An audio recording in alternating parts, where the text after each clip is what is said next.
Welcome to the video tutorials for the Q.Cells Rooftop Planner. This video covers roof. In the roof type area, you will find the appropriate roof type for your project. First, select the desired type here. The input fields that are required to define the building will change depending on the type of roofing you choose. In the case of the free roof shapes for pitched roof and flat roof, the buttons for starting the dialogues required for this form of roof detection are also shown in the ribbon. Use this roof type for all rectangular shapes of flat roofs. As soon as your roof is not intended to be purely rectangular, we recommend that you choose the method for irregular flat roofs.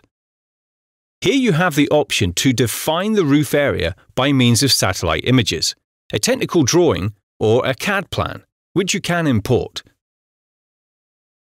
Enter the length, width, and height of the building. Enter all data in millimeters. If the roof is to have an even slope, this can also be entered. Otherwise, set this value to 0.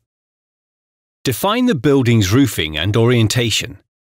Please make sure that the north is marked at 0 degrees and south at 180 degrees in the rooftop planner. Start the dialogues for the definition of snow and wind load by either clicking on the corresponding button in the ribbon or on the relevant input field. Dialogues are always dependent on the project location. Altitude is determined automatically when determining the snow load. The roof pitch has, of course, already been entered. The Google map shows the project location and is overlaid by the zone map, which helps you to choose the right snow load zone. If the project location is close to the boundary between two snow load zones, we recommend that you opt for the worse option so as to have an extra safety margin. In our example, we have chosen snow load zone 2.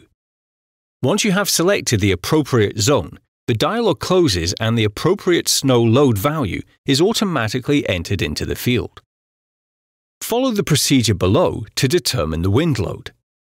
Depending on the terrain, the wind load zone can be determined automatically. However, in most cases, the appropriate zone map is displayed. In any case, the appropriate terrain category must be selected manually, as no external data is available for the rooftop planner to refer to. Once you have selected the appropriate terrain category, the dialog is automatically closed and the calculated wind load value is automatically entered in the field. In the final step, enter the values for the height and width of the parapet. Leave these two fields blank if the building that you have defined will not have a parapet.